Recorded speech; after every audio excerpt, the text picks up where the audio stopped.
क्या instantaneous velocity and average velocity perpendicular हो सकती है? इसको जानने के लिए पहले हमको ये समझना होगा कि इंस्टैन्टेनियस वेलोसिटी की डायरेक्शन और एवरेज वेलोसिटी की डायरेक्शन किधर होती है। तो इंस्टैन्टेनियस वेलोसिटी होती है the rate of covering instantaneous displacement, और एवरेज वेलोसिटी होती है टोटल डिस्प्लेसमेंट कवर्ड अपॉन में the time of the journey, जिसमें ये डिस्प्लेसमेंट डेल्टा एस कवर हुआ है। तो यहाँ से अगर मैं देखूँ इस इक्वेशन से, तो v इंस्टेंटेनियस की डायरेक्शन वही होगी जो इंस्टेंटेनियस डिस्प्लेसमेंट की डायरेक्शन होती है। ठीक है, तो इंस्टेंटेनियस वेलोसिटी ऑलवेज किधर होती है? Along instantaneous displacement.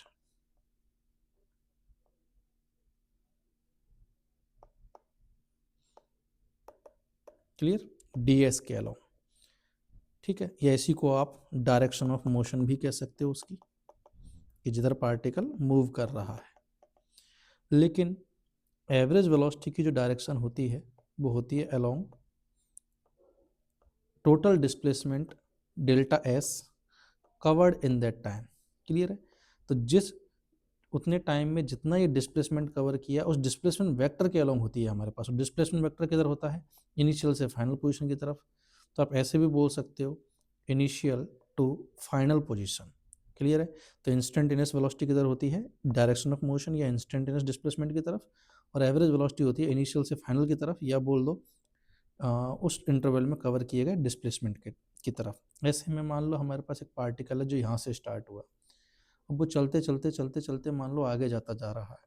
तो ऐसे में किसी भी टाइम पे अगर मैं यहाँ देखूँ तो पार्टिकल की डायरेक्शन ऑफ वेलोसिटी भी इधर है, और उस इंटरवल में डिस्प्लेसमेंट वेक्टर इधर है, इसलिए एवरेज वेलोसिटी भी इधर है। तो मैं कह सकता हूँ इस मोमेंट पर एवरेज वेलोसिटी और इंस्टेंटेनियस वेलोसिटी सेम डायरेक्शन में हो गए। अब मान लो ये पार्टिकल यहाँ से मुड़ के यहाँ आ जाए, इस टाइम इसकी इंस्टेंटेनियस वेलोसिटी इधर है, लेकिन टोटल जर्नी के लिए जो डिस्प्लेसमेंट वेक्टर है हमारे पास वो इनिशियल से लेकर फाइनल तक की तरफ इधर आएगा, तो इधर एवरेज वेलोसिटी की डायरेक्शन आएगी। क्लियर? मान लो ये पार्टिकल चलते चलते हमारे पास चलते चलते मान लो पार्टिकल इस तरीके से घूम के यूं हो जाए, तो ऐसे में इंस्टेंटेनियस वेलोसिटी इधर हो गई, बट एवरेज वेलोसिटी इस मोमेंट पे डिस्प्लेसमेंट वेक्टर के अलोंग इधर होगी हमारे पास। क्लियर है? तो इंस्टेंटेनियस और एवरेज वेलोसिटी के बीच का एंगल कुछ भी हो सकता है, 0, 90, ठीक है, 135, कुछ भी हो सकता है हमारे पास। डिपेंड करेगा उसकी किस लोकेशन से किस लोकेशन के लिए बात कर रहा हूँ, सवाल टू सवाल वेरी करेगा हमारे पास। क्लियर?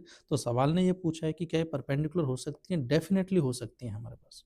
क्लियर? जैसे यहाँ पे हो रही है, दोनों परपेंडिकुलर, यहाँ एक्यूट एंगल पर है। और अगर मैं बाद में बात करूँ कि मान लो ये मोशन करते हुए यहाँ कहीं आ जाए और इधर जा रहा हो, तो ऐसे में ये इंस्टेंटेनियस वेलोसिटी और एवरेज वेलोसिटी भी इधर ही डायरेक्शन में आ जाएगी, तो दोनों अपोजिट सेम डायरेक्शन में हो गए। फिर से ये घूम के इधर चला जाएगा, तो सारी पॉसिबिलिटी है। उम्मीद है सबको समझ में आया होगा।